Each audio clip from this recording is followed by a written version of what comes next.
আরে, এটা আমি কোথায় হারিয়ে গেলাম? আমি তো মূর্তি খুঁজতে এসেছিলাম।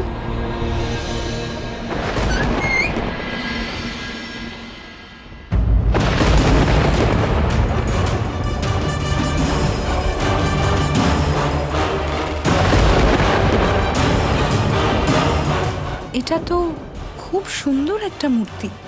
এটা ওই রাধার মূর্তিটা নয় তো? কিন্তু এই মূর্তি এখানে এলো কি করে?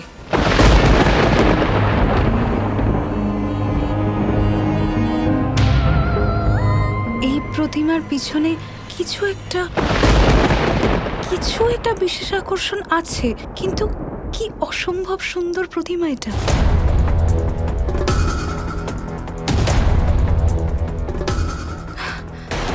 না, এই মূর্তি তো দেখছি মায়াবী। সেই জন্যই ওই রাধা এই মূর্তিকে ভালোবেসে ফেলেছে। আমাকে এই প্রতিমার মায়াজাল থেকে বাঁচতেই হবে। আমি একটা কাজ করি, শুক্রাচার্যকে এই মূর্তির ব্যাপারে খবর দিয়ে দিই। হ্যাঁ হ্যাঁ, এই মূর্তিটা এখানেই বন্ধ করে রেখে যাই।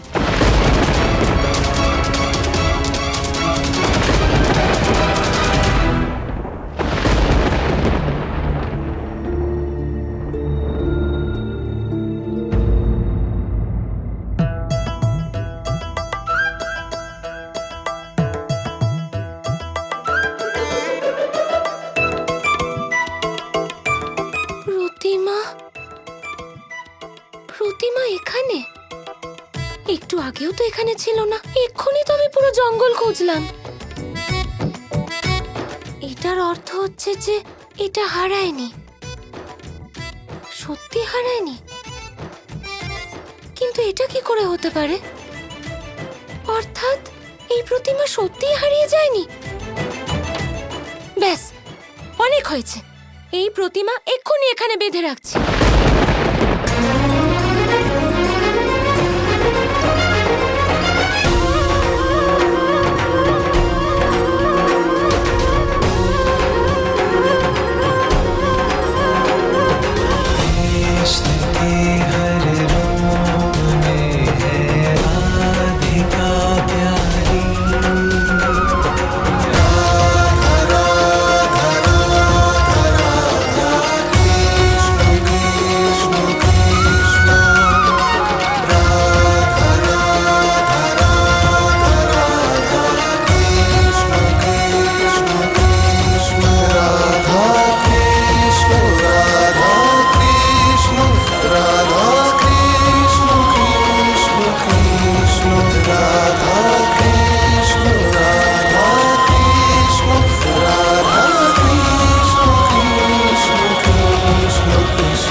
এবার দেখি কোথায় যায়।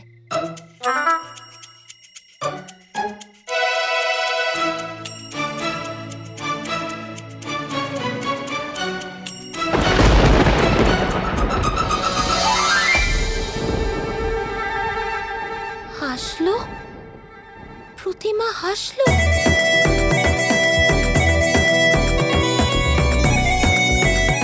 হে নারায়ণ, এসব হচ্ছেটা কি? আমি তো কিছুই বুঝতে পারছি না। রাধাকে এই মূর্তি কত চিন্তিত করে তুলেছে। মূর্তিকে বেঁধে রেখেছে, তাও মূর্তি হাসছে। চিন্তার কিছু নেই গৌরী, এটাই তো সেই লীলা। তুমি শুধু দেখতে থাকো। আর তাছাড়া যাকে বাঁধা হয়েছে তাকে তো তার ছেলেবেলা থেকেই বেঁধে রাখা হচ্ছে। কখনো যশোদা মা বেঁধেছেন, কখনো গোপীগণ বেঁধেছেন। কিন্তু এই অবিনাশী শ্রীকৃষ্ণ তো চিরকাল মুক্ত পুরুষ। মহাদেব, আবার আপনি কেন হেয়ালি শুরু করলেন? গৌরী, তোমার এই ভোলা ভাণ্ডারী হলো এই শ্রীকৃষ্ণের পরম ভক্ত। তাই আমিও কি কখনো কখনো হেয়ালি করতে পারি না? কিছু অন্তত বলুন, কি হচ্ছে এসব? কৃষ্ণ আবার এটা কি নতুন খেলা খেলছেন? ধৈর্য ধরো গৌরী, ধৈর্য ধরো। কারণ ধৈর্যের ফল শুধু মিষ্টি না, অত্যন্ত সুস্বাদুও হয়ে থাকে। যদি আপনি আমায় সাহায্য করতে চান তাহলে শীঘ্রই করুন, নয়তো আমি প্রাণ ত্যাগ করব। একদিকে রাধা ওই মূর্তি হারিয়ে যাবার কারণে বুদ্ধি শুদ্ধি হারিয়ে ফেলেছে, আর এদিকে এই মূর্তিটাকে কোনোভাবেই খুঁজে পাওয়া যাচ্ছে না। সমগ্র বনে কতবার ঘুরে বেড়ালাম, তা সত্ত্বেও ওই মূর্তিটার একটা চিহ্ন পর্যন্ত খুঁজে পেলাম না। আজ সত্যি আমি বড্ড বেশি অসহায় বোধ করছি কানাই। আর যদি তুমি এখানে থাকতে তাহলে হয়তো রাধার এই দশাই হতো না। দাদা, দাদা, প্রতিমা পাওয়া গেছে।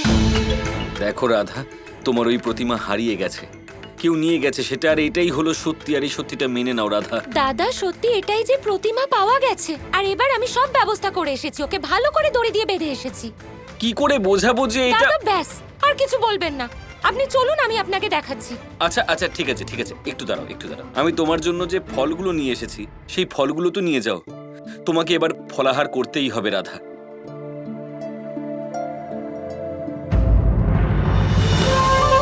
আরে এ কি, এখান থেকে ফলগুলো, আমার ফলগুলো কে নিয়ে গেল?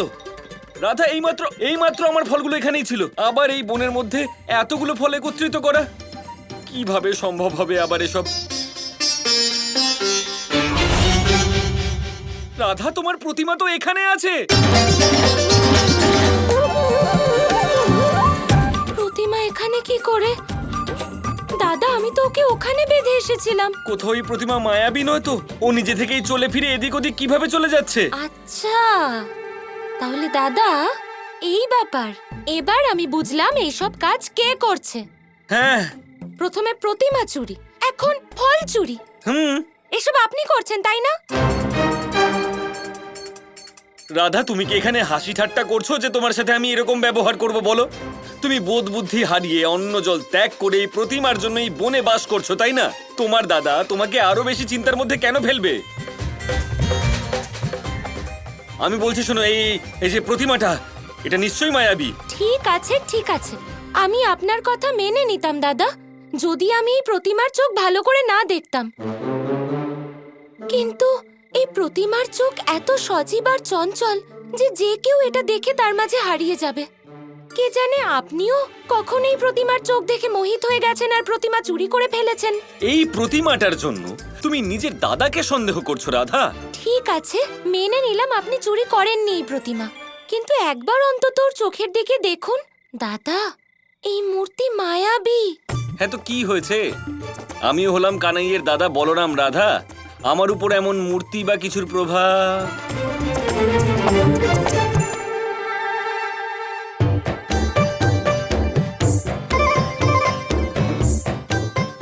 হ্যাঁ রাধা, তুমি তো ঠিকই বলেছিলে, এই মূর্তি তো অদ্ভুত সত্যি।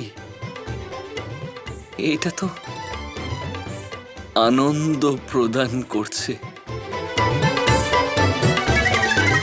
এটা কি হয়েছিল আমার? দাদা, এবার বলুন, ফেঁসে গিয়েছিলেন তো মূর্তির চোখের মায়া দেখে? হ্যাঁ রাধা, এটা তুমি ঠিক বলেছো। এটা সত্যি খুব ভয়ঙ্কর আর মায়াবী মূর্তি বলে মনে হচ্ছে আমার। সেটাই তো আমি বলছি দাদা, চলুন এবার এই প্রতিমা দড়ি দিয়ে বেঁধে নিয়ে চলুন আমার সাথে মন্দিরে, বুঝলেন? ঠিক আছে, আমি একটা কাজ করি রাধা, আগে তুমি মন্দিরে যাও, আমি এটাকে কিছুক্ষণ পর্যবেক্ষণ করে তারপর নিয়ে না আসছি। দাদা, এই প্রতিমা আমার, এটা যেমনই হোক, মায়াবী হোক, কিন্তু এটা আমার সাথেই যাবে। নিঃসন্দেহে এই মূর্তিটা তোমার, কিন্তু তোমার সুরক্ষার দায়িত্ব তো আমার, তাই না? তুমি নিজের দাদার কথা শুনবে না? তুমি এখন যাও, আমি বলছি তো আমি এই মূর্তিটা নিয়ে আসছি।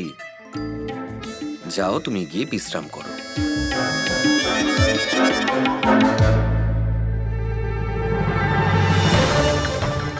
এবার এই প্রতিমার সূক্ষ্ম নিরীক্ষণ করতে হবে আমাকে।